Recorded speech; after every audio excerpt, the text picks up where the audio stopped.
But a nice one that I've been wanting to talk with you about, guys, is finances. We don't talk about it a lot in medicine. It's not a focus. It's kind of a shady subject for doctors to talk about money because everybody thinks we're super, super rich. That's not the case.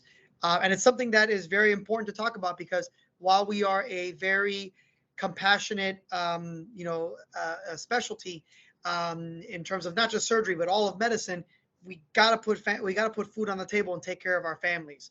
And we're taught literally nothing about finances in medical school, and you're taught even less about that in residency and fellowship. And then you get hit with a salary and then a big salary when you're attending, and you don't know what the hell is what. Where do I put my money here? Where do I put my money there? Who's trying to screw me? Who's not trying to screw me? What the hell do I do? How do I get a house?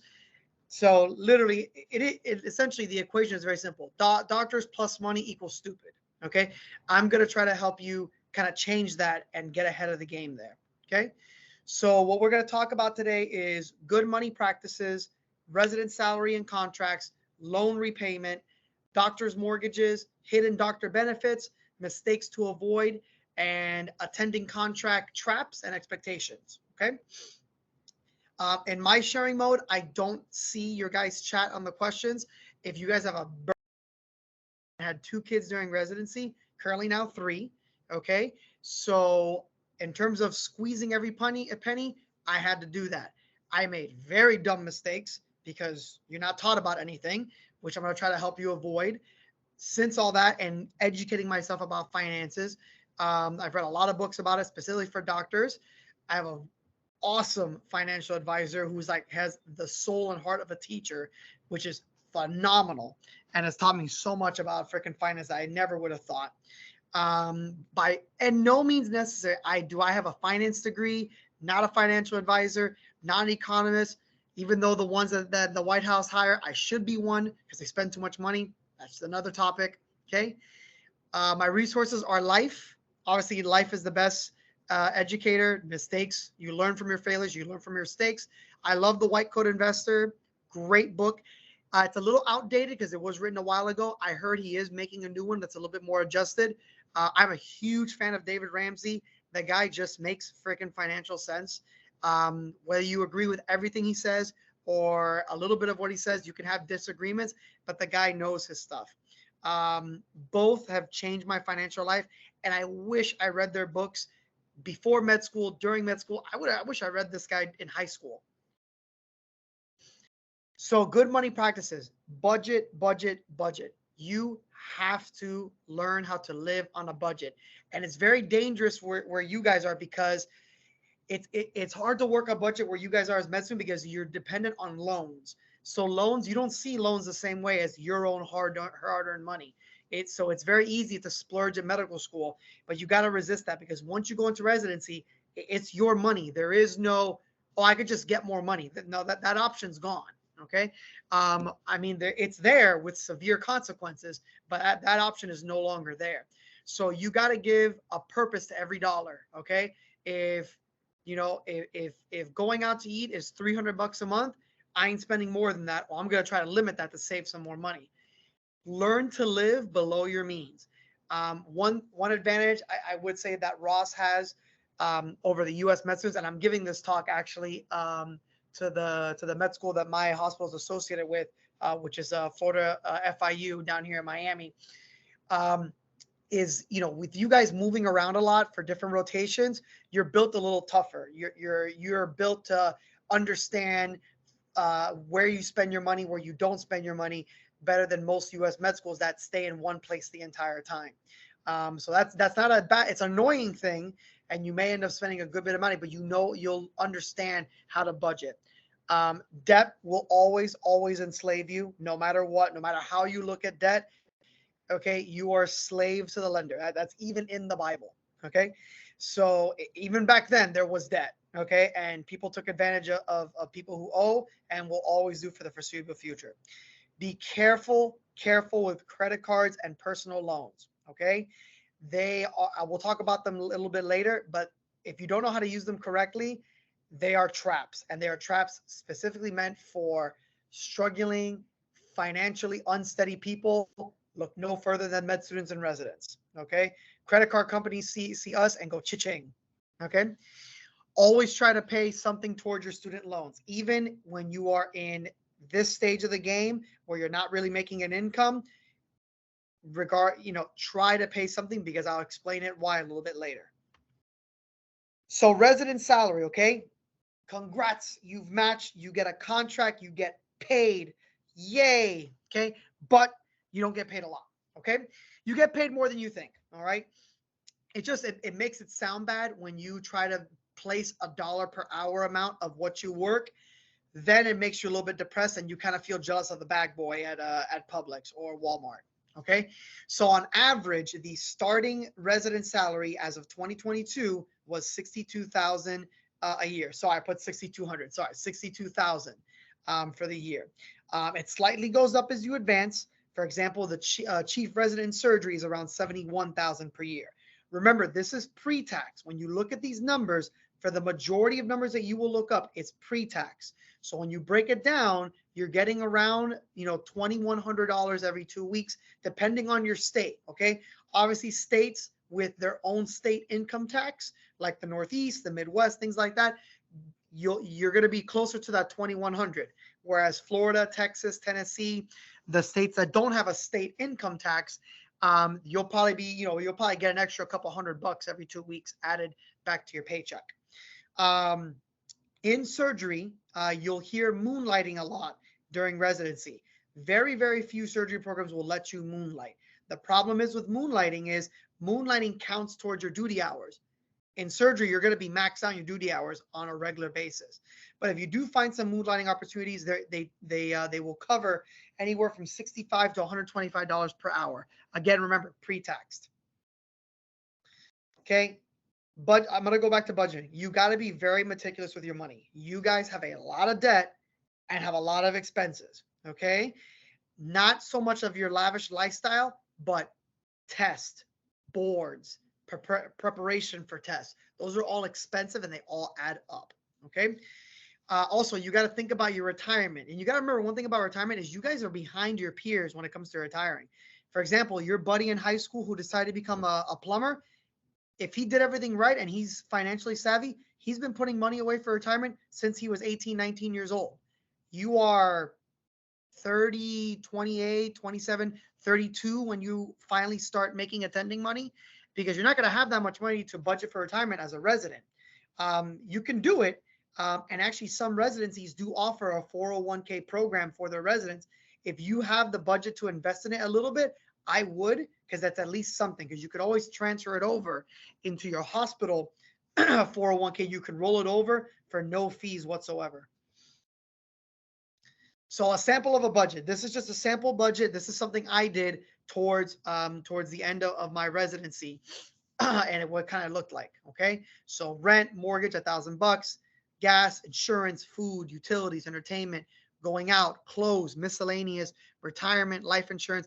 Whatever you spend money on, you got to put it in your budget. Okay, you can't be looking at this and, okay, it totals 3,800, but I spent 4,100. Well, where did it come from? Because remember, you're only making about $4,100 to about $5,000 a month. Okay, that's what you take home. So you look at your expenses, that really nice apartment that is $2,000 a month in rent. You think about that, that doesn't leave you a lot of wiggle room for anything else. And notice I didn't include loans here. Okay, so that's another thing you have to factor in as well. So loan repayment, let's talk about it. It's a hot topic. Okay, so public forgiveness loan is actually not the most common loan repayment. The most common one you guys are going to be seeing soon is the income-based repayment plan. So essentially, whoever your borrower is, they have a application you can do that's income-based. So what they do is they take your taxable income as a resident, and then they give you a monthly plan based on that amount. Okay, so typically on the income that you guys are going to get as residents, you'll be paying $400 to $500 a month in the student loans. Okay, for the amount of loans you guys have, that's a drop in the bucket, but it is a qualified payment towards public student loan forgiveness. Oops. Sorry. Okay, you have to apply for this every year, because as your income changes, the amount will change. If you don't apply for it, you go to conventional payment, which will be around $2,500 to $3,500 a month. And I'm just counting based off numbers, like for my loans. For you guys who have for you guys who have loans from undergrad, it's going to be even higher. Okay. So the public forgiveness program, you can apply for it when you've made 120 consistent payments. Okay. And they have to be consistent. If you miss one, you got to start all over again. The income-based payments do count. Okay. But it has to be at a qualifying employer. So, when you match, it wouldn't be a bad idea to figure out what your employer, your hospital's federal tax ID is, and see if they qualify. Because if they do, the payments during residency will count. Okay, there's a lot of talk in Congress to eliminate that, and only your attending payments should count. Your residency payments should not count. Thankfully, the AMA is really fighting against that and telling Congress to go shove it, because residents get paid and they deserve to count their payments towards their student loans, especially residents who are surgeons that are in residency for 5, 6, 7, 8 years.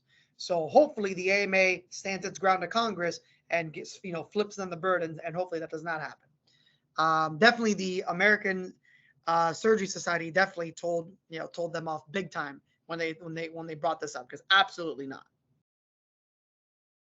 The problem is that this is a very difficult and lengthy process of application. They are not fast. They are not efficient. It's run by the government. You all look no further than the post office. Perfect example. Okay. Not great. All right.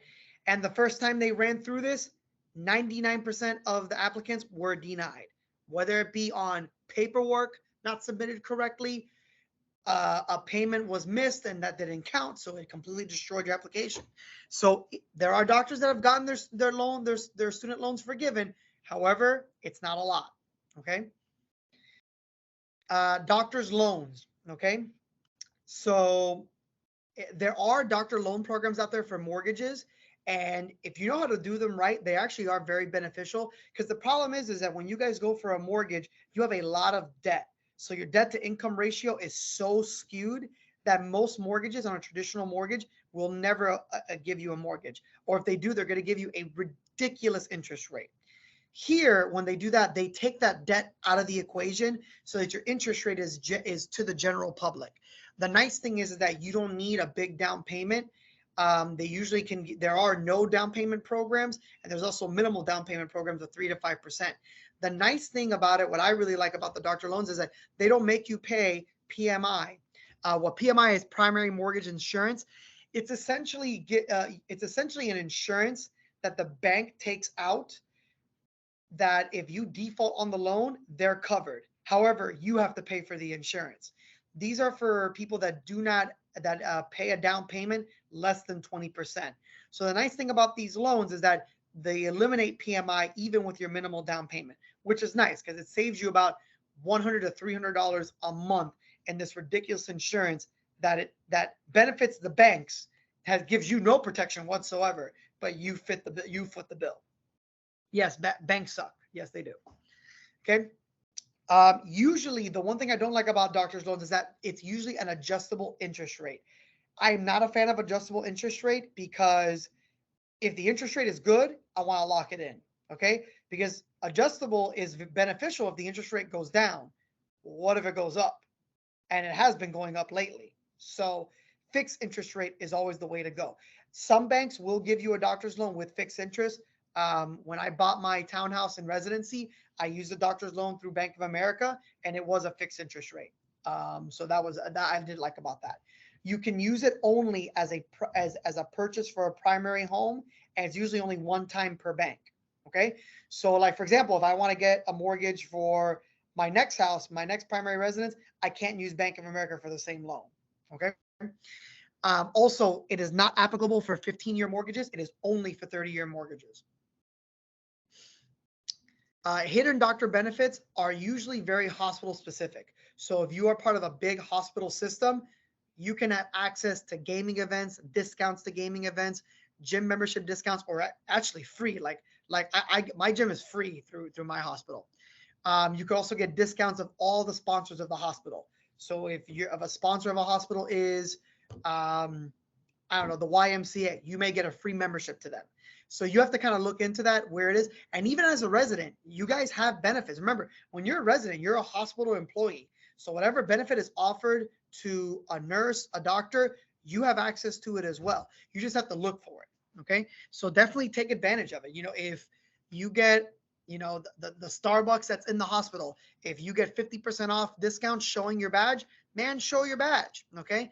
If you get free food from the cafeteria, free coffee, take advantage of it. Okay. The less money you have to waste, the better. Okay. Big mistakes. And man, we can talk about this forever. Okay. Credit card debt is a massive medical student and resident killer. The reason being is you guys have big payments for big purchases. Example, the steps, step prep, absite prep, moving cost, and you don't have the money to pay for it, so you put it on a credit card. And the credit card is 0% for the first 12 months or the first 16 months. Guys, that they lure you in with that because they know that most people don't pay it off in time, and then you get smacked with a 29% interest rate. Okay. So you got to be very careful when you use credit cards. I know there are people out there, financial people, that will say, oh, credit card's the best thing ever. You get points if you pay for it every time. You want to know the real number of people that pay credit cards on time? It's less than 5%. Okay. You may be very disciplined at it, but you guys are the type of population that the odds will not be against you, because something's going to happen. You're going to be, oh man, I got to take step three. Step three's $1,000. I don't got $1,000. Credit card, boom. Okay. And with a high interest rate. Personal loans can be helpful for these big purchases because generally the interest rate is better. They range anywhere from 6 to 9 to 10%. It sounds high, but it's better than the 22, 26, 28% that the credit card will have. Borrowing money from family, I've had to do this. It can be necessary. It does make things awkward. My advice is, if you do this, you pretty much make a contract with that family member and say, listen, I'm going to pay you back $100 a month for this amount of time. If you want a little interest, we can work that out. Mainly the family member is very nice that there's going to be no interest charge, but really write it down and say, I'm going to pay you back this money at this time. You don't want it lingering around. And hey, when you become an attending and you get a nice signing bonus and you owe your mom $5,000, guys, pay it back. Just pay it back. Okay. Okay. It makes things awkward. It really does. Once you pay it back, it's a really big load off your shoulders. Okay. I personally had to do this, and I couldn't tell you how better I felt once I just paid it off. Again, not budgeting for future big expenses. You guys know in the future what you're going to have to spend money on. Okay. Step 3 costs $900 to $1,000.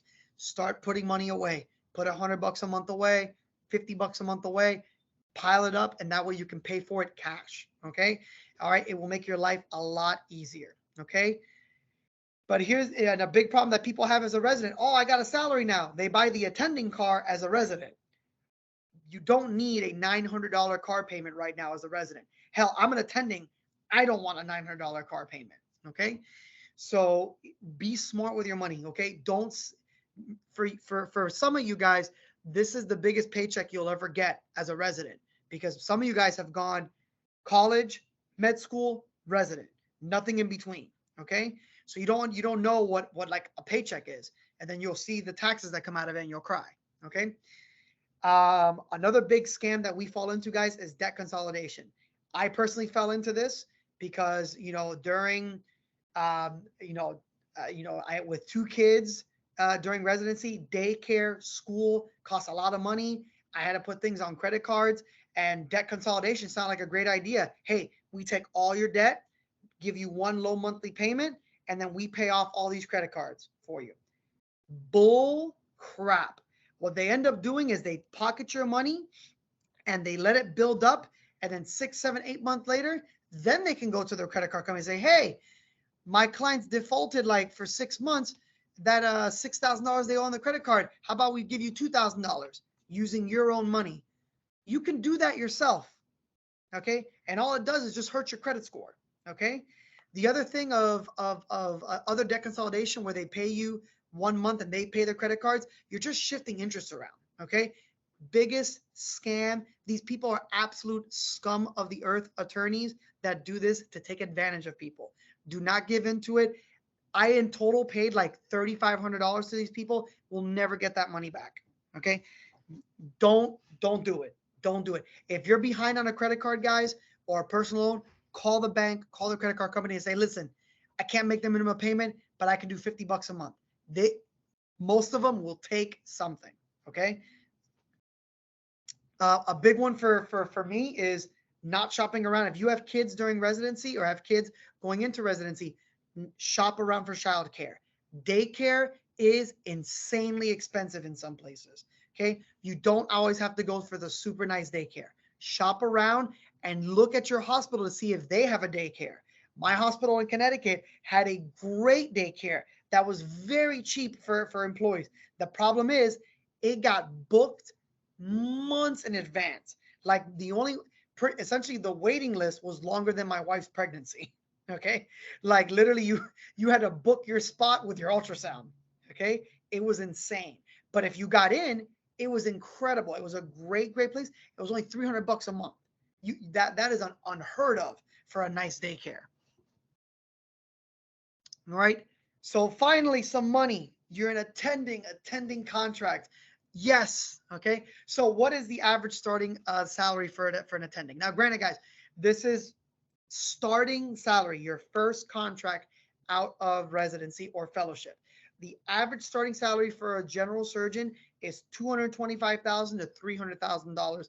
Depends on your state. Remember, pre-tax, and you're going to be taxed at the highest bracket.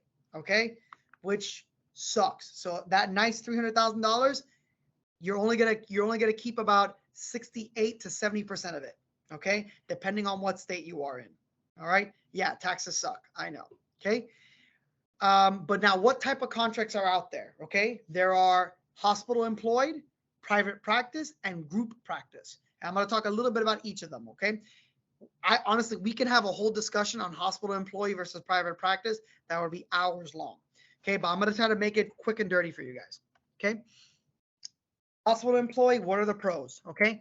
Usually comes with a team of advanced practitioners, okay? Because the whole team is hired by the hospital. So like, for example, me, I have a whole team of PAs and APRNs. They can help with rounds.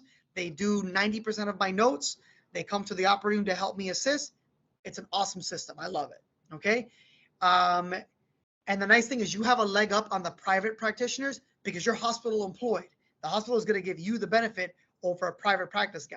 Okay. I don't have to deal with any insurance. Okay. Essentially, you earn what you cut. Okay. Usually it has bonuses built into your contract for productivity and quality. What are the cons? Non-compete clauses are part of a hospital employee contract. You can't just quit and go work for the other big hospital system in town. There's a non-compete that prevents you from doing that. There is talk that the Federal Trade Commission is going to ban non-compete for everything, including doctors, because I think non-competes are absolutely stupid. Okay. And they are, because the history of non-competes, they were done for food product companies and tech companies because they were afraid employees were going to take trade secrets over to the other side. I don't know what trade secret I'm going to take to another hospital employee, but for some reason, doctors have the worst non-compete clauses ever. Why? Because we don't have time to argue with lawyers and companies because we're busy saving people's lives. Hopefully that goes through. And if it does, all non-compete clauses will be eliminated, even from signed contracts. They will be made illegal, which is awesome. Okay. The con is call coverage for a hospital employee. You are an employee of the hospital. They need call coverage, and that's going to be you. You have to provide the call coverage. There is no ifs, ands, buts about it. It's built into your contract. You do have limited freedom. What I mean by that, I mean more of like, if I want to take off this weekend, I may not have that chance, because if I'm on call, I'm going to need someone to switch with me, find call coverage. I can't just be like, yeah, I'm taking off. See you later. Okay. Private practice, you can do that because you're your own boss. Okay. In most hospital employee contracts, you do have a limit on maximum income. Essentially, you can max out. You earn your salary, you earn your bonus for productivity and quality, but you can't make any more. So once you hit your bonus for productivity, anything you do extra, you don't get paid for. Okay. Obviously, it resets every year, but if you're super busy, then you may be kind of giving money to the hospital. The nice thing is that the hospital sees that it's a good hospital system that you have. They will increase your salary. They'll readjust your contract. Private practice, you have all the freedom. You can do whatever you want. Okay. If you want to take off at 2 o'clock in the afternoon because you just don't care, you want to go play golf, go for it. But you are responsible for everything. The bus stops with you. You do have to deal with insurance companies. You have to fight with them over payment all the freaking time. Your office manager does help, but when it comes to the peer-to-peers, it's on you. But the nice thing about private is there is no limit on income. If you're super busy and you produce $1 million a year, ain't no one gonna take that away from you. Okay. But the problem is with the insurance companies, it is very, very difficult to maintain nowadays, and it is very rare for brand new surgeons to go private practice. It is really a dying breed. It really is. Usually, you guys will notice that in your rotations, the people who are doing it, they're kind of old surgeons who have a very good referral base, but they've been doing it for 35 years. Brand new surgeons, no one's going to refer to you. You're the brand new guy. Nobody knows you. And without referrals, you die off. Group private practice is nice. It's private. It is private practice with help. You split the overhead. You guys bring in more money because it's more surgeons. Okay. You do have a referral within, obviously, because the nice thing about it is that, the older guys, they may be phasing out. They're going to give you the cases. So that's a nice self-referral system. Usually the salaries are based on productivity. So when you come in, you're going to be giving the starting salary, but if you're a big producer, they'll bump up your salary. If you're a medium-sized producer, they'll keep your salary at a decent level. All right. You're limited to the hospital that your group has privileges to. You can't break off and go to one hospital that none of your group goes to. It doesn't work that way. If your hospital has privileges at this hospital, you got to operate at this hospital. Okay. Usually you got to do things their way. If you're the new guy and you don't like this certain type of office procedure that they do, well, too bad. You're going to have to do it because that's the way it runs. Now, granted, as you become more senior and the senior guys phase out, you can start instilling your own practices. And then the practice will adapt to you. All right. I can go on and on about more things, but I want you guys to talk because I feel the best way to talk about finances is to have a nice conversation about your ideals and kind of what your beliefs are about finances. Because it really is a big belief system, and interpreting information of what you've heard versus what you feel and things like that. And that's how I feel is the best way to talk about finances. All right. So I'm going to stop sharing so I can see the comments and kind of let you guys talk. All right. Please do not be shy whatsoever. You cannot be shy with me at all. I will bring out everything out of you. Okay. So let me see. Would you choose a doctor's loan over FHA loan for a first-time home buyer? Hell yes. FHA sucks. Okay. Because the processing takes 60 to 90 days versus a doctor's loan, which takes 30 to 60 days.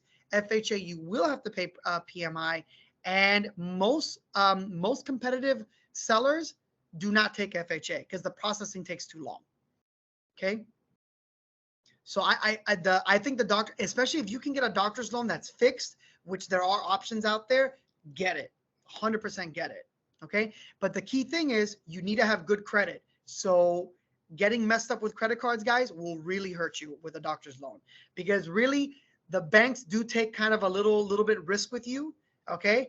The good thing is that in terms of doctors, we actually have one of the lowest default rates of any mortgages. So that reputation has bought us this mortgage. Okay. This type of mortgage. So take advantage of it. All right. Because that they really go out of line. I mean, the fact that they don't make us pay PMI is really big with a very, very low interest rate. A very low minimum down payment. There are some doctors programs that it's like 1% down payment. They will not give that to anybody else, but you better have good credit to back that up. Because realistically, with our debt, you guys will probably come to find out some department stores won't even give us a credit card because of our debt. Like, I'll never forget, like we wanted to get something at Macy's, me and my wife, and if you signed up, she already had a Macy's credit card and she got a discount. But if I signed up, I would get like another 20%. Completely denied me. Once they saw my med school debt, no chance. I have a question. When do you think in our time that we have residency is the best time to buy a house? That's a good question. So it all depends. The reason why I bought the townhouse, I bought my townhouse in residency because it pretty much fell into my lap. A quick little story about it. So me and my wife, went to residency together. My wife is not a doctor. My wife's a speech therapist. I dragged her from sunny, beautiful Miami to horribly cold Connecticut. Okay, don't get me wrong. I did like Connecticut, and I do miss Connecticut some days. But when we got a 2-2 as our first apartment, that wasn't badly priced. But my end of my first year, we got pregnant with our first little guy, Oliver. And it was a pretty small 2-bedroom apartment that it was gonna be tough to raise a baby, especially once he got older and older and needed to move around. And what happened was that the apartment that we rented, the rent was gonna go up, and it was gonna go up a good bit. So we were like, man, do we rent another apartment, or do we try to buy, something small, like a little townhouse? Well, I was talking about that with one of my other interns, my buddy Sean, and he went to med school at University of Connecticut. So he bought a townhouse, but he was a prelim. He was going to interventional radiology back in Pennsylvania, where he's from. And we were talking about it because we were in the same rotation. He said, man, Joe, I'm super stressed out. I'm trying to sell my townhouse, but like the realtor is giving me a reach around. I don't have time to show it. I'm never home. And I'm like, Sean, how big is your townhouse and where is it? It's like, oh, dude, it's right across the street, man. Like, you want to come over, have a beer? Like, yeah, I would love to come over. It's like, yeah, I'll show you around. Great, nice townhouse. Sean, how much you want for your townhouse? Well, like, the realtor, has it like at 230. But dude, if you and me do this together, and the thing is, some background on me, I was a realtor for 4 years during undergrad, so I know the business very well. And I'm like, Sean, I was a realtor. I can do it all for us, dude. I'll sell to you for a 190 right now, like, deal. So I literally fell into my townhouse. I really did, because with that deal and with the doctor's loan, my mortgage was cheaper than my rent, so it made sense for me to buy it. So I would say buy a house with caution and think about what are you going to do with that house. If you are going to stay in the house less than 4 years, I don't recommend buying a house. Okay. I bought it at the end of my intern year. I got 4 years out of that house, and I still own that house, and I rent it out. Okay. I rent it out to med students, and I make a profit on it. All right. So if you're going into medical residency, or if you're already your 3rd, 4th year of residency and you're not planning to stay in the area and be an attending, I would recommend renting is better. Because remember, because I like my tenants, but you're still the landlord, and I'm a landlord 1,000 miles away. All right. So it does come with some inconvenience. If you don't want to deal with that and you want nothing holding you back from moving on to a new location, I mean, an old-fashioned ball and chain is a house. All right. Let's see. Let me see now. Somebody put, hi, Dr. Calafell. Thank you for the presentation. Ideally, writing off expenses to decrease income. Business, can hospital write the check in your business name? No. Illegal. Hospital employee residence is your name. You cannot be an LLC and be employed by a hospital as a resident. Very, very illegal. Okay. Don't even think about doing that. Your hospital accountant will chop your head off. Okay. Okay. How could you make private practice work? Man, it really is dependent on your referral base. If you have PCPs constantly sending you referrals, private practice essentially is, you're busy, you make money. You're not busy, you lose money. Simple as that. But you got to pick and choose. You got to pick and choose which insurances pay and which insurances don't. There are a lot of private practices that do not take Medicaid, that do not take Medicare, because it's not worth it. Okay? And you may lose some clientele from that, but if you are very friendly with the high-end PCPs, well, the high-end PCPs only see good insurance patients, so they're going to send you those. All right. Do you have any thoughts on managing retirement accounts such as IRAs and 401ks in current debt that we are in? So I'll give you my perspective of this, okay? The United States government has raised the debt ceiling a million times. This is nothing new. The problem is it's being politicized big much because guess what's happening in 2 years? Presidential election, okay? The Republicans are saying, oh my God, Biden sucks because the debt ceiling is so high. The Democrats are saying, no, we're here because of the Republicans, back and forth. You got to remember, they throw crap at each other all the time, okay? You have to, regardless of what side you fall on, when it comes time towards election time, you can't trust anything they say, okay? We have raised the debt ceiling over 100 times since its existence in less than 120 years, okay? This is nothing new, okay? So IRAs have a lot of tax benefits, and the nice thing about especially Roth IRAs is that you guys can put money into Roth IRAs, because the problem is once you make over a certain income, which you all will once you become attending, you can't put any money into a Roth IRA ever again. So I think Roth IRAs have a big advantage right now. Same thing with 401ks.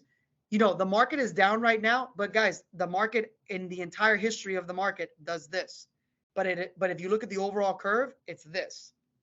So right now when the market is down, it's kind of buying at a deal. Eventually it will go up. Okay.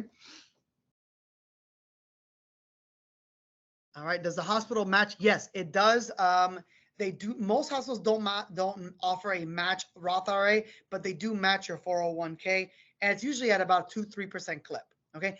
They generally give you a lower match than the nurses because you're a resident. You're not going to be there forever. You're only going to be there the most 5, 6, 7 years. So they do give you a little bit less of a match. No, I didn't get my commission because my buddy Sean took the price down because there was no commission. Can you guys hear me now? Yeah, we can hear you. Yeah, hi, Dr. Joel Calafell. This is Hugo Bucara. I'm the one that I've been talking right now. Do you have any recommendation on like maybe making a smaller income profits, like for example, in order to avoid pay taxes? I know, like for example, Roth IRA is pretty good for that, but sadly you have a limitation of $6,000 per year, and the ceiling is like 150K. I've been talking already with my financial advisor, and he has aware me that most of the time residents do that before they actually get their attending salary, because you have like what 4 or 5 years in order to make some money toward your retirement, and on top of that, that money is not taxable. He also told me that most of the doctors, what they do after is traditional IRA, but the problem with that is that it's when you come out to the point of taking out the money, that money would be taxable, which is different than the Roth IRA. And it's taxable. So, it's taxable at the highest tax bracket you ever earned money on. Yeah, and I've been talking with him about like other option, and I find out also that there's a fixed CDs. I don't know if you know what is that. Certificate of deposit, and it's technically a way to kind of like reinvest the money that you have or accumulate in order to avoid paying taxes on anything that comes. But the only thing paid taxable that you will pay is the interest of that CDs. So well, I was you already pay taxes because the CD is post-tax dollars. Correct. That's why a CD is a glorified savings account. That's what it is. It's the interest rate's not very high. It's the reason why. So CDs, if you look at CDs for banks, CDs always have a higher interest rate. The reason being is that you are promising that you are not going to take out that money until a certain amount of time, for like 6 months, 9 years. Right, but if you do take it out, you get hit hard. Yeah, no, but I'm saying, like, for example, let's say tomorrow you're starting a new job and you get that signing bonus is 50K, 5% of 50K for 1 year. It's, it's pretty nice. It is pretty nice, but I would do this. So what I did was I invested into a Roth IRA starting my 2nd year of residency. Me and my wife couldn't max it out. We couldn't max out the 6,000. And the thing is, you guys can open it separately. So if you're married, have your spouse open one and you open one. So it's 2 Roth IRAs. So what we did was I put $100 a month in mine, or 150, 200, whatever I can do. She did the same thing. And, we would probably get to about $1,500 a year each. But then, so remember, when you're done with training, you're done with training around July, August. So for that year, you are not in the high tax bracket. Your income has not reached the ceiling. So what I did when I got my signing bonus, I maxed out the Roth IRA that year. So that is a huge thing because one, that brings down your taxable income and you've maxed it out. So now that's that $12,000 that you put in, because I had two accounts. Okay. That money is locked in and now it's going to be gaining interest until you finally take it out. The nice also thing about Roth IRA versus a CD is that if you have to pull money out of the Roth IRA, you're not hit so hard, okay? Versus a CD, you're hit really hard, okay? Because life happens. Life happens. You got to take money out somewhere. If you have a big medical expense, a medical disaster, emergency, so you have to know what you're putting your money into, and always think about, well, what if this happens? Because the way they're going to sell it to you is like, well, they're going to sell you the best scenario possible, the perfect scenario. Guys, is life perfect? No, it's not. Okay. So always ask those questions like, well, what happens if I need to take the money out? Well, you get hit with a 20% rate. Wait, what 20% what? So always think about that. In terms of when you're making attending money, where do you put your money to invest? I love mutual funds. I personally like mutual funds because but the educate. What mutual funds are, guys, is essentially you're investing into the market over a bunch of entities. So essentially, instead of putting like $1,000 in Apple, what this company does is puts $1,000 in a bunch of stocks, foreign markets, real estate investments, all this stuff to overall spread the risk. My financial advisor, he put me in something called an EFT, which is an estimated financial track mutual fund, which has money in a bunch of diverse things, including gold, tech startups, all this stuff. Even though the market is down, this year I made a 9% return. So like 9% return in this market is ridiculous. I'm like, I'm keeping this. I mean, don't get me wrong. I really appreciate the fact that you are sharing this with the EFT and the CDs. What I do take care in account is the fact that I'm taking care of my parents' accounts because my parents are not good. So what I've been doing is like I've been opening a CDs account every 3, 6, and 1 year. So like every 3 months we have like a moment of spasm. I'm like, okay, do you need the money now or do you want to reput it for CDs until they can get another down payment ready for another mortgage? That's what I was thinking to do. Right. No, and it's not a bad idea. No, there is a lot of benefits for a CD. Definitely, if you're stowing away money for a mortgage, Yes. I would do that because the CD is always going to give you a guaranteed return. With the mutual fund and stock market, you never know. You never know what the return is. Usually, on average, it is a much better return than the CD will ever give you. But with the CD, it is guaranteed. You're trading the lower interest rate for a guaranteed return. Like if the bank promised you 4%, it's gonna be 4%. Okay. For like a mutual fund, if it's a bad year, you may be losing money on your mutual fund overall. But when you're investing in mutual funds, I'm looking at it as a long-term play. I'm gonna put money into this mutual fund or EFT, and I'm gonna take it out 30 years from now. So by then, it's gonna go like that. That's the expected projection. Okay. So definitely CDs are not a bad idea. Okay. Okay. Thank you. But just be variable and don't. Essentially, it is money that you're going to put away that you are not going to take out. You're not touching it. Correct. Okay. I know that you say that you just bought a townhouse. Are you still practicing real estate? I wish I had time. I really did. I wish. Okay. I wish I had time. I enjoyed real estate. I really did. I couldn't see myself doing it as a profession just because, a good realtor, how they say, a dime a dozen. A good realtor is like a nickel a quarter. Okay. For every five good realtors, you have 20 crappy ones, and it just makes doing deals miserable. But there are a lot of good realtors out there. It just that dealing in Miami, with the disaster you can keep is a it. nightmare. In Miami, you can keep it for every 2 years by just doing a small exam. So I'm just letting you out, Oh yeah. like if you can know. Make sure you actually do depreciation costs on that property that you bought since you have 26.5 years of residential. Oh yeah, yeah. No, I do it all the Okay. time. No, I have that on lockdown. My mom is actually a CPA, so Oh, I perfect. the house helps me with my taxes a little bit, which is great. Have you heard from any of your fellow doctors about REIT tax exemption? I just wonder R if you ever heard of that. REIT. Oh, you mean the REIT? Yes. So REITs are not. So what REIT is? A REIT is a real estate investment company. So what you do is you are giving money to a. It's pretty much a stock that always have dividends.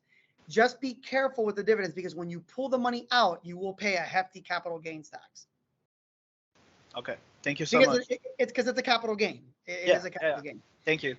So index fund. So what an index fund is, like Vanguard. Vanguard is an index fund that goes with the SP 500. So essentially, however the market does is what Vanguard does. Okay.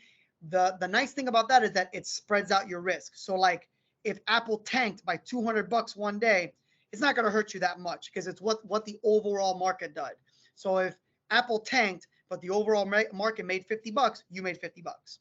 Okay, versus you put your $10,000 in Apple, it went down 200. You just you sank that day. Okay, that's why day trading is very dangerous. Okay, I know some people do day trading very well, but it's been known 85% of day traders lose money. All right, you got to be very very careful with day trading. You got to know what you're doing.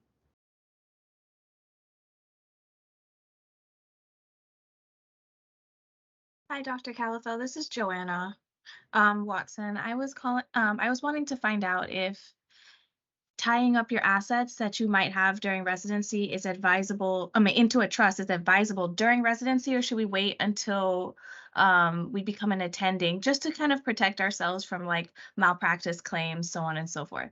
So you don't really need to protect your assets as a resident. It is very, very, very. Let me rephrase it. Can a resident be sued? The resident can be placed in the lawsuit, but a resident's assets are protected by the hospital's malpractice.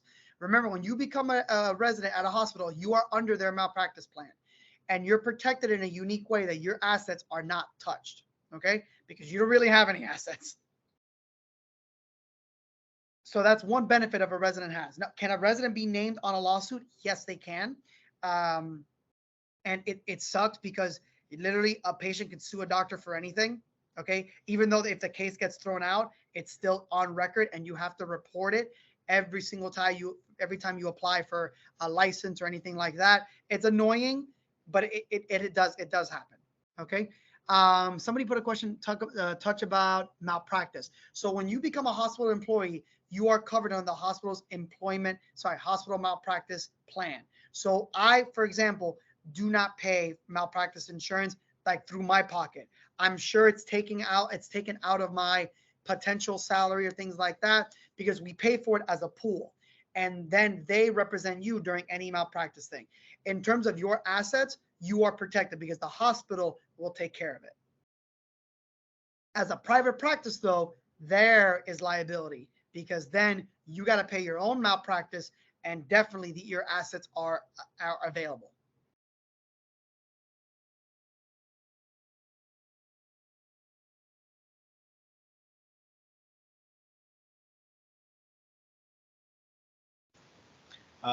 One more question. Uh, I keep getting the podcast sometime listening over your life insurance, especially in residency, because you don't want, in case of anything happen to you during those times, you don't want your student loan debt falling back to either your kids or to your parents. Do you Well, agree with that? so depends on who co-signed for your student loans. Okay, if you are the sole signer of your student loans, they die with you. Oh, okay, good, good. Okay, but however, if your parents co-signed, Then then it it falls is on that. not. Yeah, Eh, it's like a property mortgage, same thing. So that's good. Exactly. I recommend the guys don't have anybody sign on your loans. You sign them, that's it. Okay, you don't want to drag somebody else with you. You really don't. Okay. Do you They still are keep? not transferable. Okay. The sole benefit for that, the trade-off, there's always a trade-off. The trade-off with that is that student loans are not bankruptable. You cannot claim bankruptcy for a student loan. Okay. So remember that. Okay. You can't do that. They won't let you. I think that's a little bit of a scam, but it's okay.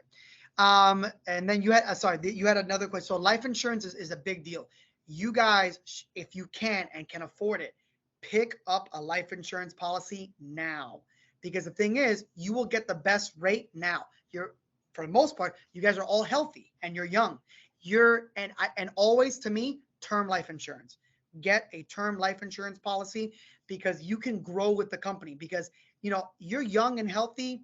I'm not kidding you, $1 million policy, young and healthy, 25, 26, 27-year-old, $50 a month. Okay. God forbid something happens to you, your spouse, your beneficiary will get the benefit. And if you've been with that company, the second your income goes up, then you can elevate and get a higher term insurance. But the nice thing is, most companies will use your initial health screening. So your rate stays down. Your rate will go up, but will be nowhere near somebody brand new coming in as a 35-year-old asking for a $4 million policy. So some residency contracts, I noticed they have a life insurance. They do have a life insurance policy. It's not a very big one, but it's built into your contract. So take it. Okay. But it's only during the time of your residency. And they also have a disability insurance as well. But I would very much recommend you look into getting your own disability insurance. It's specifically for one clause, owner occupation. The reason being is, for example, let's say you're a surgeon and you get into a car crash and you become disabled. Okay. You will get disability checks. But however, if you're still a doctor, right? You can go teach at a university or something like that. You're going to get paid less. But the second you start making an income, your disability checks go away. All right. However, if you have a owner occupation disability plan, if it specifically says, if you cannot perform your task as a surgeon, you will get disability checks. So you can be a doctor in another way. Heck, you can become an internal medicine doctor, but since you can't perform surgery, you still get disability checks. Okay, that's very key. Your residency will not have that type of plan, because it usually is a little bit more expensive. But if you do it individually and look into it, you can get a pretty good plan, especially a lower rate, because you don't need that much disability coverage at your salary. So it's a pretty good rate. Like I think I paid like $75, $80 a month for owner occupation. And again, you can grow with the company. So now that I'm an attending, my rate has gone up a little bit, but nowhere near what it was if I just came out of practice and went right to it. So are you saying it's better to have both, the one while I'm young and the resident life insurance? Well, you automatically get the resident disability insurance. It's built into your contract. But then when you become an attending, you have to get your own disability insurance. I recommend while you're a resident, if you can afford a independent owner occupation disability insurance, get it. Because when you become an attending and you rise up, the rate's going to be much better. Because you've done business with them. They're gonna you grew with them, they're gonna grow with you. Okay, that makes sense.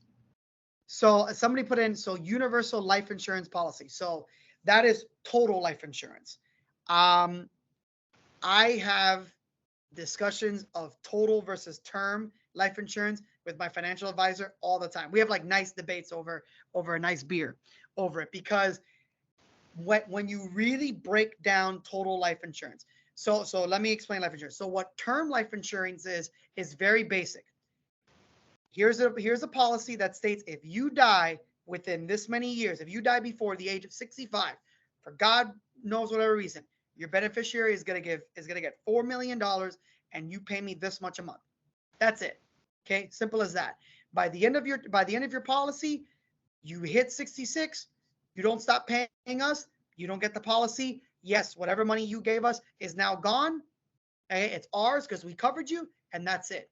It's fine. Okay, it's basically like car insurance. At the end of your car insurance policy, do you get your money back if you don't get into a car crash? Hell no. They keep it. Okay.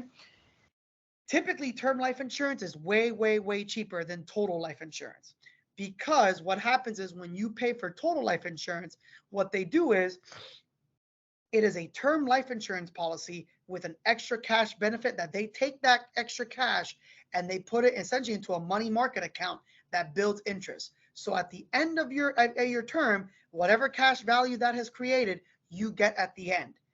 But here's the problem. When you start, so if you look at your policy, you really look at it, you don't start building cash value until like 5 years into the plan. All the extra money goes towards the fees and the interest of the company. And here's the other thing. If you die, you're only going to get the term life insurance. Most contracts will not pay out the cash value. The cash value is only at the end of your policy if you survive your policy. So I'm not a big fan. Plus, it's way more expensive. So for example, if you had a $4 million policy that cost you $50 a month for term, total is probably going to run you anywhere from $400 to $600 a month. It's 10 times more expensive. So I think what happened, and the thing is, the interest they give you, if you look at the interest, you're better taking off that money and putting it somewhere else, like a mutual fund, stocks, because the rate of return is usually almost double. Like, I don't know what your interest is, but it's usually 2-3%. That's not even inflation. For that, put it in a savings account. The one that I have, I think I chose this one because it can roll over to my son. So that's the main reason I chose it. So it doesn't like just expire like once I die. Like it can roll over to my son. And I started really early. The cash value. Wait, but the cash value goes to your son. Well, yeah. Because he's and the then beneficiary. What happens is it covers long-term care, which a lot of term policies don't cover at all. Like if you're injured for a lot, like, and you need like extended care for the duration of your life, some term policies don't cover that. And so the universal does. Life insurance is life and death. Yeah. And then the last reason was I started really early, so it's actually really inexpensive for me. So if you start it late in life, it's super expensive, but because I started so early when I was younger, it's inexpensive. Inexpensive. Well, but the thing is, what's your policy? Like, what's the policy? Like, is it? So it I think my biggest con is that it caps out at 15%. And that's the only thing that I just really don't like. But I still invest in like my IRAs. I have both the Roth and traditional. Good. But I just wanted to have some sort of insurance policy to kind of just supplement that would cover all bases in one go. Yeah, but I think it tries to be too much. It tries to do too many things. I think that's my issue with total life insurance. And just, you got to look at the contract. There are a couple things in there that can, they're going to allow you to roll over to your son, but that's if you survive the policy. And usually the thing is with total life. I better survive the policy. No, I know, but that's why we get life insurance. God forbid something happens, your beneficiary, your son, will get the term, for example, for your total life insurance, let's say the life insurance part of it, let's say it's $2 million. And let's say at the age of 50, God forbid you pass away. Well, let's say it's earned let's say $300,000 of cash value. Well, you died before the policy ended. So your son will get the beneficiary of the term insurance, but that cash value, the company eats up. Yeah, that's good to look at. I'll definitely go look at my policy again to make sure I define all my little points that we're talking about now. Well, now it's too late. You signed it. It's too late, but I mean, I still should know. Poor unfortunate soul. That's it right there. Thank you for that discussion. Super no, and that's what I like. There's great things to learn from everything, and one thing about total life insurance that I don't like is For term life insurance, they'll increase your policy. If you want to walk in and say, you know what, I want to increase to $10 million. Sure, no problem. For total life insurance, they have a cap. They won't let you go up that much. Hey, Dr. Calafell, can you talk about like getting your state license after 1 year of residency and the benefits of that? Like if something were to happen in your residency where you're not able to complete it, but you went and got a state license anyways, and you're able to like. Well, the thing is, you won't be able to. You need documentation that you completed residency for most states. Okay. Okay. To practice. Now, let me rephrase that. You will get a state license as a resident, but it's viewed as a teaching license. Okay.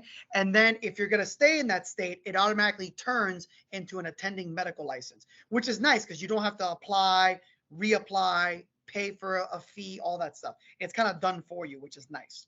Okay. I will say know the state you're going to and know their state license process, because some states take longer to license than others. A notorious one is Louisiana, 10 to 12 months. I'm not kidding. So when I applied for fellowship, one of the program, two of the programs were in Louisiana. The program coordinator said, if you match, please submit the application like the day you match. And we're talking a 9-month difference, because they have had the issue where people did not have the license in time and couldn't start their fellowship on time. Okay. So most states are 2 to 6 months, most. If you belong to a big hospital corporation in the state, sometimes they have an in with the Office of Medical Licensure and they can expedite it. Like for me at Baptist, I got my medical license in like 10 weeks. It's still, I mean, I still think it's a long process. Like it shouldn't take that hard nowadays to just verify where I went to school, where I did my residency. Like I give you all that information. It should be like a check, stamp, 2 phone calls, and that's it. Why I pay you $600, I don't know. Okay, perfect. Thank you. And then my last question is can you talk about like consolidating your loans at like your student loans? Because I was talking to another surgeon who is a Ross grad, and he was telling me how he consolidated all of his loans in residency, and it was the worst decision he ever made in his entire life. Yeah. So good. can you kind of like talk about that? Because he was like, I'm paying for interest like out of the wall. Like he was like, don't do that. He was like, Don't do it. So here, there's 2 reasons why. So it may sound nice and they love to lure you in. SoFi is a big one. SoFi will say like, oh, come consolidate with us. For every $50,000 of loan money that you consolidate, we'll give you a $50 gift card to Cheesecake Factory. So I'm trading $50,000 for $50. Really? Like, it makes no sense. Okay. So the math don't work. Okay. It's kind of like the credit cards. Like, oh, you know, for every $1,000 you spend, you get a $20 gift card. So spend 1,000 to get 20.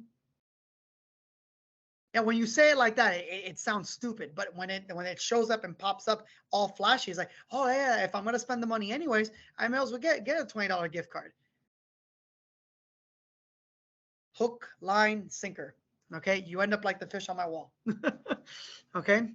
But the problem is with debt consolidation is the idea is that you're going to you're going to have them take on all the debt for a supposedly lower interest rate.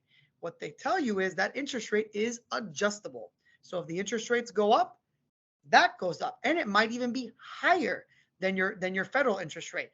Yes, the federal interest rate are high, but they're fixed. They don't go up. Okay. Notice your guys' interest rate has never gone up. Okay. And it will never go up. That's one part of the contract. And the other thing is, if you consolidate, you lose any federal possible aid. So if you consolidate, kiss the public loan forgiveness, goodbye. Okay. You cannot qualify for it. And once you come out, you cannot go back in. All right. Me personally, the problem is with debt consolidation is, I mean, now that with the public student loan forgiveness that I didn't talk about, is that you have to go to a qualifying employer. Okay. Meaning if you're in private practice, you don't qualify.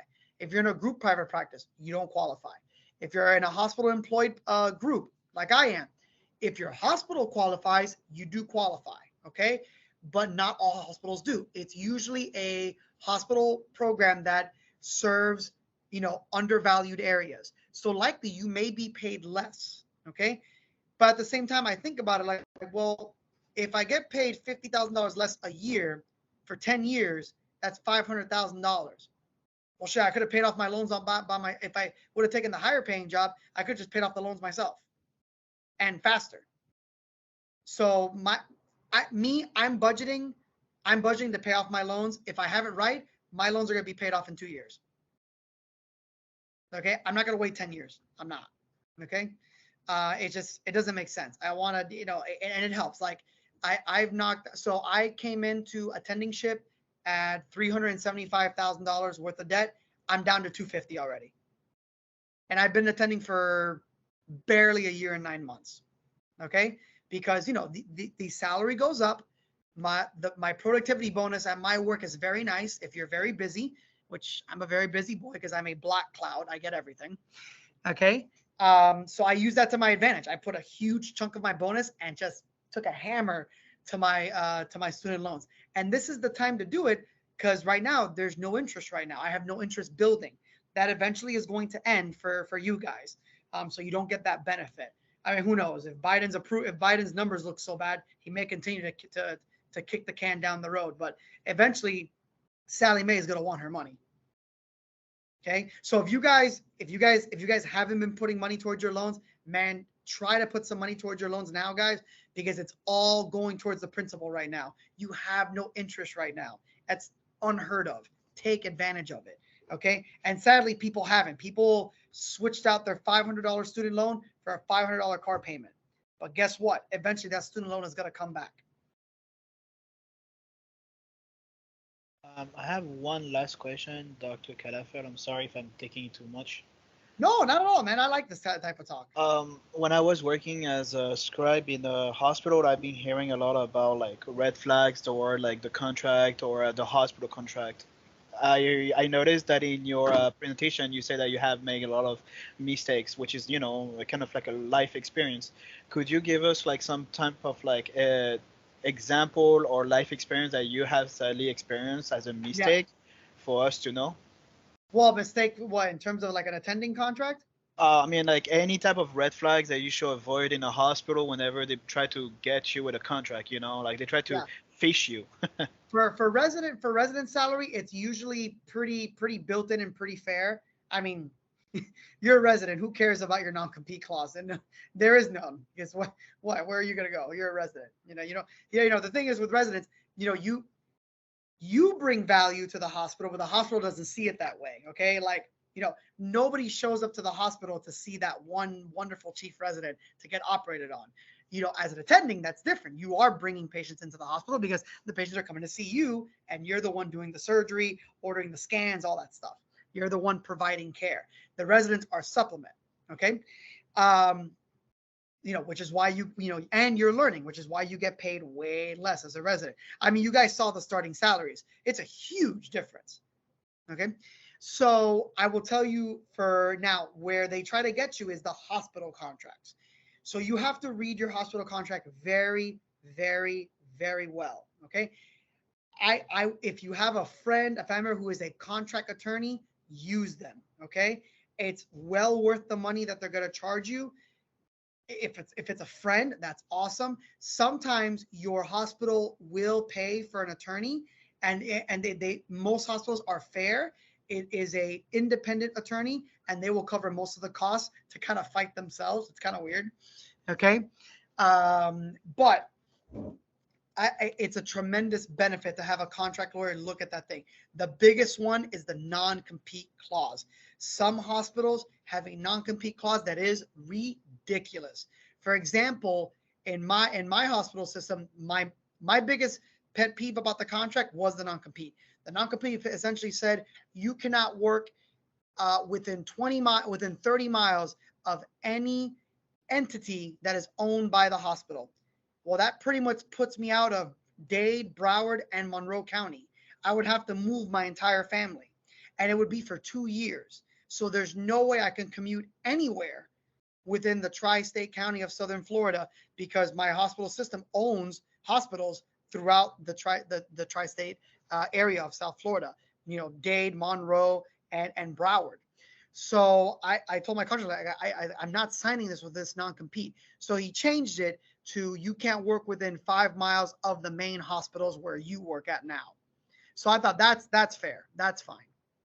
Okay. But there's no way I have that pull. You need a contract attorney to say, this is what's fair. This is appropriate. You're displacing him. You're doing that. Okay, fine. We'll give it. Okay. In terms of salary, it all depends. You got to look at what you're worth, but you got to remember, you're also the brand new surgeon. Okay. They're taking a risk on you that you're going to validate this salary that they're going to give you, because in your contract, it's also built in that if you don't make it, if you don't produce enough, you may have to give some of your salary back. They don't tell you that, but it's in your contract. Okay. Now, granted, most hospital contracts, that clause is waived the first 2 years. Okay, because they know you're a brand new surgeon, you're slowly building your practice. So if you don't meet your minimum productivity numbers, they're gonna be okay. Okay, if a hospital doesn't do that, or your private practice group doesn't do that, that's a huge red flag. They should be having enough revenue to support a brand new surgeon. If they don't, then they never had the revenue to support a brand new surgeon. Thank you so much for your insight. Thank you. Yeah, no problem. Also, a big one is talk to your future partners. Like, what I really liked about my system is that, I was making the starting salary, which it's a decent salary for a starting surgeon, but do I have the potential to make more? And all my partners said, yeah, man, if you're busy, you're gonna make, they're gonna look at your contract, and they're gonna fight for you. Especially my chief, who is a practicing surgeon, he looks out for us because he's still a practicing surgeon. So if he sees, like, man, this guy's numbers are crushing it, I'm going to go to the board at the end of the year. I'm going to say, listen, we can't have him working for free 6 months out of the year, because then he will leave. And we don't want to lose a heavy producer that he is becoming and will become. So we need to adjust the contract. And they did. My first half year, I blew past my numbers, and they increased my salary. And then now my new contract negotiation, they increased my salary again. So I like you want to go to a system that values your production and will reward you accordingly. Okay, because there are some systems that you can ask your partners, like, oh yeah, I've stayed at the same salary for 5 years in a row. Or there is no productivity bonus, there is no quality bonus, there's only penalties. That's a big one. If there's penalties, no. You work too hard to be penalized for something stupid. It should be that you qualify for the bonus or you don't. And study too hard. Huh? You say, like, you get penalized because you were working and study too hard. Yeah, man. That's not cool. Oh, I didn't meet the quality numbers. Oh, we're going to take $20,000 away from your salary. Wait, what? Should be the opposite. If I meet the quality numbers, I get a bonus. And in our case, we do. If you meet the quality, granted, the quality numbers are hard. Not all my partners get the quality bonus, but it's an extra $20,000. The productivity bonus is the big one. The productivity bonus is the big bonus. So the way hospital contracts work is the way your productivity is measured is something called RVUs, okay? Reviewable viewing units. So what it is essentially is you are awarded a certain amount of RVUs for something that you did. For example, the gallbladder I just did is worth 11 RVUs, okay? And to justify your salary of, let's say, $300,000 for the 12-month span of your contract, your minimum is, let's say, 5,000 RVUs. So let's say that justifies your salary. So let's say, but okay, well, what if I make over 5,000 RVUs? Well, we're going to give you $51 per extra RVU up to a cap of $200,000. So you do the quick math, all right? $200,000 divided by 51, that's, let's say, an extra 4,000 RVUs. So at the end of the year, if you get 9,000, 10,000 RVUs, well, you're going to get the full productivity bonus. Now, this is where a con of the hospital program happens, is that you are maxed at that certain point. So let's say your max RVU, including bonus, was 9,000. Well, you ended the year at, let's say, 10,000. But what happens with that extra 1,000 RVUs? You eat it because you don't get awarded for it. but you show that you're productive. Now let's say, well, you know what? We're going to change your contract. Instead of $300,000 for 5,000 RVUs, we're going to bump you to, 375,000 with a minimum of 6,000 RVUs. Okay. And then maybe your productivity bonus goes up. Maybe instead of a $200,000 productivity bonus, we'll bump you to 225. Can you also negotiate on the price per RVU? Because you say like right now it was 51. That usually you can. Usually the price for RVU you can negotiate. What you want to try to negotiate is the productivity bonus.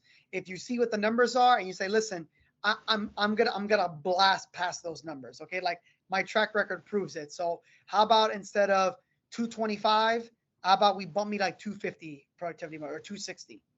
Okay. I don't want to end the year with 1,000.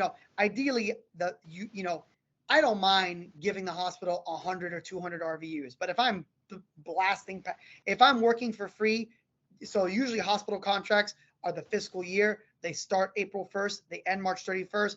I don't want to be working for free starting in January. Okay, thank you so much. I'm pretty sure that's pretty much all my question. I mean, I could go on for years, No, we could. This is a very broad-based topic, and there's a million things to talk about. But the thing is, like, nobody talks about it. Nobody educates you guys about it. Like, half of you guys were probably like, what the hell is a life insurance policy? Oh, I can apply for one now? What the hell? And you can apply for one now, and when you guys get married, you can add your spouse to it as a beneficiary. Life insurance policies are very open. You can add whoever you want as a beneficiary, and you can change beneficiaries at any time. Or include them to include your family, like your kids. And with no additional cost, you can add 1 million beneficiaries. In term life insurance, there is no extra payment. For total life insurance, if you add a beneficiary, there is a cost. Usually your policy will go up, but in term, it will not. Because they dish out the money no matter what. I have a question about. I always joke with my mom all the time. Like, if you see my wife be splurging and you haven't heard from me, I'm dead.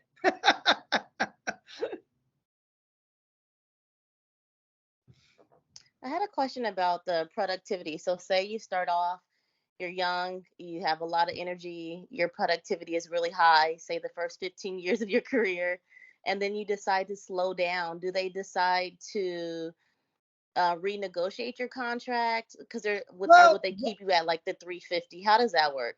No, what they do is you have to talk to them. If you are a surgeon who is nearing like retirement, you want to slow down, because you can always adjust your contract. It says you've been there for a long time. Loyalty matters. Like, we had my oldest senior partner before he retired. He negotiated his contract his last year. Listen, I don't want to take call anymore.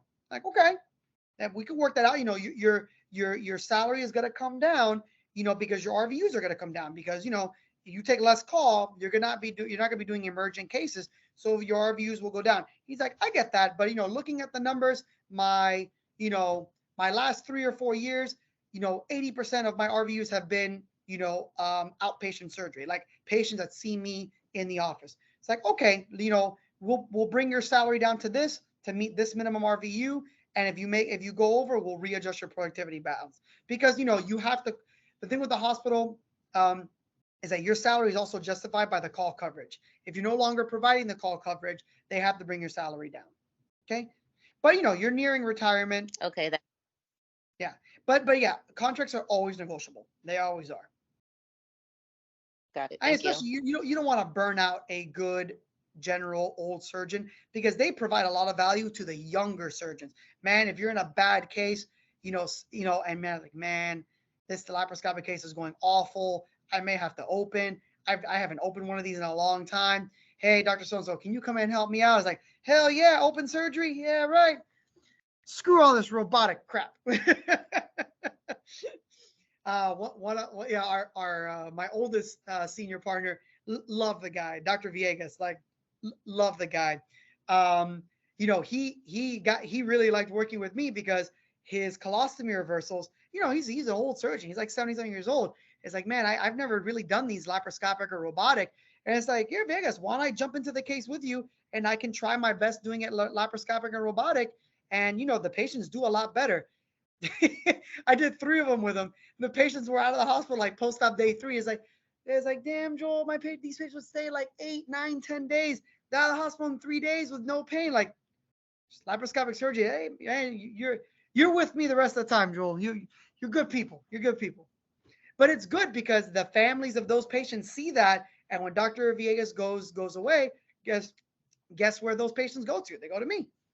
I at least get 3, 4 patients a week. Oh, Dr. Villegas, operated on my mom and really recommended you, blah, blah, blah. Word of mouth goes so far. It really goes a long way. I do have another question. question. Oh, sorry, Rachel. No, you're fine. Go ahead. Okay. I just wanted to know, like, how far or what year in residency did you start negotiating contracts? And at that time, how many hospitals were you entertaining? Did you just apply to a bunch? You're out to you? Oh, you're talking about, okay, in residency when you start looking for a job. Yes. Okay, I thought negotiating residence salary, like there is no negotiating. No. You have no power whatsoever. Like you go in, it's like, here's a chocolate bar. Right. No, a job. Here's a chocolate bar and a coffee. Now get out. Go do notes. All right. So no. Typically, so I had a weird experience because I was during the COVID years of looking for, because usually when you start becoming a chief resident, and if you're not going to fellowship, the recruiters will come to you and they're going to start telling you like, oh, we have a general surgery need here at this hospital. What do you think? Blah, blah, blah. And so they'll be after you. Just remember, the hospital recruiters get paid as well. The way they get paid is, let's say initially your sign-on bonus was maybe $30,000, $35,000. They take half of that. Okay. So if you can find your job on your own, you keep that full sign-on bonus. Okay. And most hospitals are going to give you a sign-on bonus. Okay. And it's pretty decent. Like my sign-on bonus was $25,000. Right. In terms of negotiating and finding a job, well, the hospital recruiters, when I was looking for a job towards the end of my fellowship, towards the middle of my fellowship, actually, you want to start looking at least a year before you finish. Because like I said, some state licenses take up to a year to get your license. Okay. And usually what I did, because essentially the hospital recruiter said, we got nothing. Because a lot of hospitals were very tight during COVID. They weren't really leaking out information that they were looking for another surgeon or another employee. So what I did was I knew I wanted to come back to Florida and really be kind of like Orlando South. So I just kind of went through every big hospital system, every private practice in the state of Florida. I wrote down their email, phone number, and I called, I emailed, and when it came down to Miami, there's a big colorectal group here. They're like a big combination gastroenterology colorectal group. I initially applied for them. I interviewed and everything, but they're a big like corporate company, and their CEO said like, well, we're not really looking for another surgeon right now, but maybe in a year from now. Like, I'm not gonna wait a year, okay? Like a year after I initially started. So I'm not gonna wait a year. So then my wife found the Baptist Health general surgery practice. So I'm like, oh, okay. I don't mind doing general surgery, and as long as I can do some colorectal surgery, I don't mind. So I cold emailed my boss's assistant. She very nice. She sent her my resume. He called me and said, we weren't really looking for a straightforward general surgery, but now I see you're colorectal. We are desperate need for another colorectal surgeon. When do you want to do an interview? And the rest is history. My wife will forever take credit. Forever take credit for me being where I am now. Forever, and well deserved. Perfect. Thank you. Happy wife, happy life.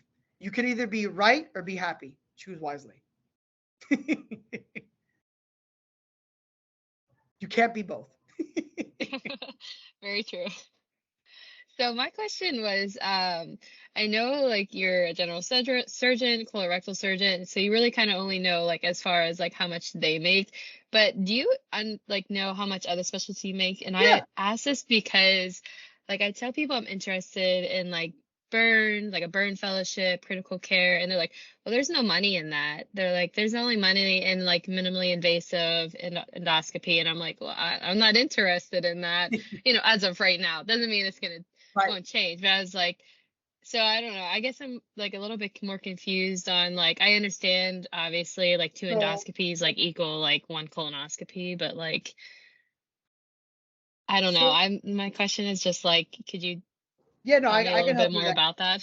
So typically strictly burn surgeons, the problem with burn surgeons is that there's not many of them out there that just do burns because there's not many burn centers. So typically, what ends up happening to a lot of burn fellowship trained doctors is that they're also trauma doctors. Okay, they're also trauma surgeons. Trauma surgeons get paid very well, but they work very hard too. Okay, so if you have trauma, burn, critical care, and you do general surgery as well, man, you can get paid very well. Okay, but strictly burn surgeons are typically on the lower end of the pay scale, and it comes to all surgeons. It's because really burn centers are publicly funded. They're not money makers. They're not. They're typically underfunded, uninsured people, trauma, things like that. They're not. It's not elective surgery, and it's very long care. Like burns take months and months, years to heal, multiple surgeries, things like that. So it's it is true that whoever told you is correct. But if you like burn and you have that burn training, you can bring that to a trauma center, and that could be a big kind of selling point to a trauma center. Okay, but strictly burn surgeons, one, you're going to be limited geographically to where you work, and two, you will be kind of lower end pay, but guaranteed you will qualify for public loan forgiveness for sure. For sure, your hospital will be qualified. Okay, perfect. Thank you. No problem. Have you done burn surgery? It's pretty miserable. I have not, but I'm really interested in regenerative medicine. But I really love critical care, so I think I might go that route. Well, I mean, there's a Trauma, lot critical of care. regenerative medicine and wound care, and general Yeah, surgery has plenty of wound care. Just because, I mean, wait. So you guys have been into the OR. The OR is usually a nice, temperate, cool environment. Burn ORs are miserably hot, uncomfortably. Like they're like 85 degrees sweltering hot, and that's done on purpose because the patients do better. Okay, like you are sweating bullets in those operating rooms. That Rachel, definitely go in some burn surgeries before you really decide on this. The nice thing about burn yeah, fellowship is you don't have to finish residency to do a burn fellowship. really? No, you can do it. You can do it during your research years. Okay, or if you're a prelim and you're trying to do a year in between getting spots, you can do a burn fellowship as a second, third year resident. Good to know. Yeah. Thank you. Hi, my name is Morgan. I just had a quick question, and that's interesting you did mention research. I've been talking to a couple of upper semester and upper year students as well as residents.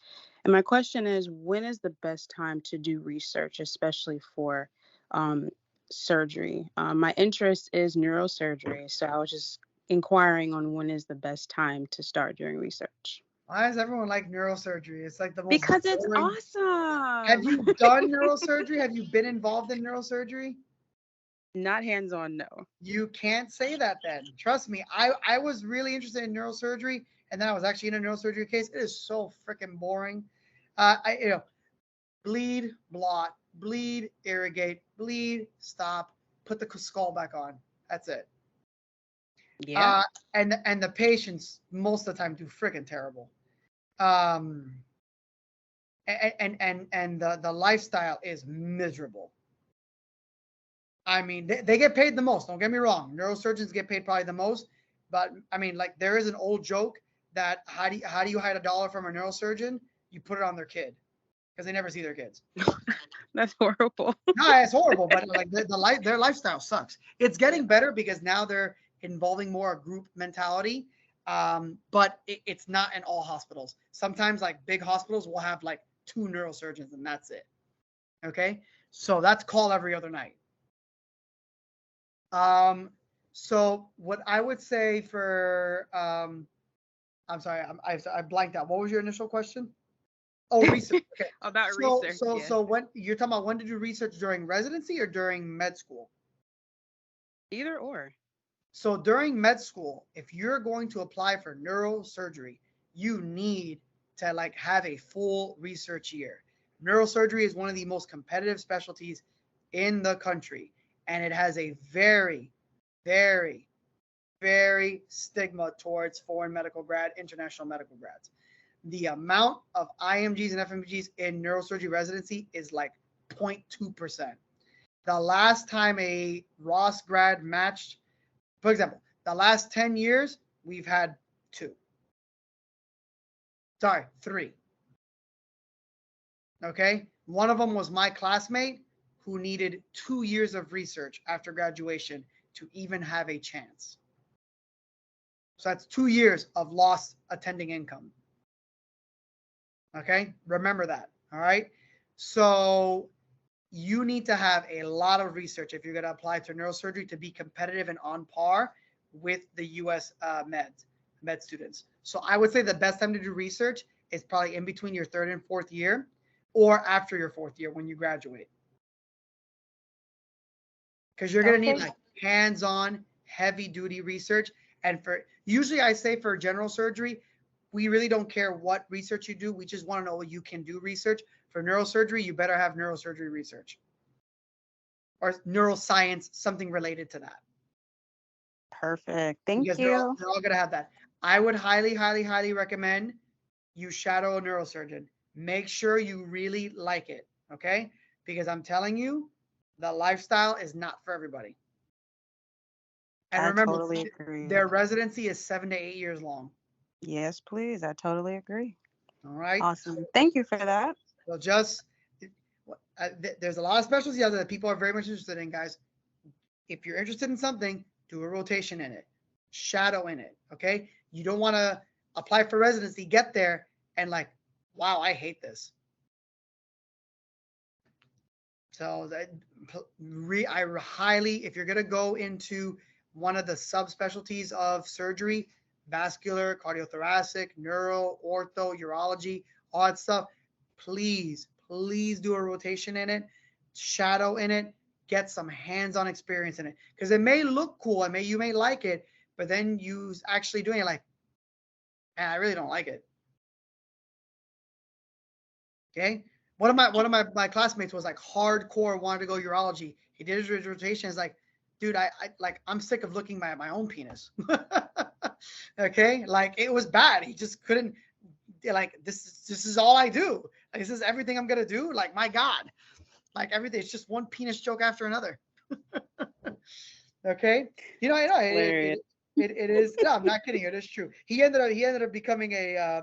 What did Sean become? Oh, an ENT. Oh, wow. That was a big jump. No, it's a big change. But you know, his next rotation was ENT, and he liked it. He had no interest in it, but he did it. Like, you know, it's pretty cool. Interesting. Okay, so please do it. And you know, you may do your shadowing in neurosurgery, may not like it, and don't have to do like a year or 2 of research. You can do something else. That's true too. Okay. Awesome. Thank you. I know neurosurgery sounds glamorous because of Grey's Anatomy and all this. Guys, the medical shows are not real. None of them are real. Not even close. Not even close. Okay. There is no Dr. McDreamy in neurosurgery. There is Dr. Get out of my face. Or Doctor, why the hell are you calling me? Yes, I've definitely encountered a couple of those at Emory. I live in Atlanta, so yeah. Yeah, that's more the norm of neurosurgeons. Yeah, I've definitely encountered those. They're generally not nice people. Yeah, they're not. But hopefully I can change that stigma. We'll see. Let's see. I mean, I will say in our hospital, most of the neurosurgeons are pretty down to earth guys. Yay, that's great. They're very down to earth, but they work very hard. They work very hard. I bet. Awesome. Well, thank you for your time. No worries. People love neurosurgery, and I'm like, Mike, have you seen a neurosurgery? Have you been in neurosurgery? It is boring as hell. To me, I don't know why. To me, I found it so boring. It's like, what are we doing today? Putting in a shunt. What are we doing tomorrow? Cracking a skull. Cracking a skull. Cracking a skull. Brain tumor. Brain tumor. Brain tumor. Da da da da. Oh, we took out the brain tumor. Now the patient can't talk. That sucks. We took out a brain tumor. Patient can't breathe. Needs a trach. Did we really help the patient?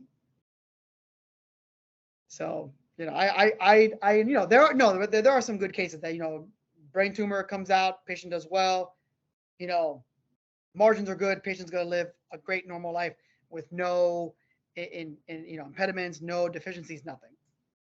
But it's more rare than not. You know, you have some epic disasters in neurosurgery.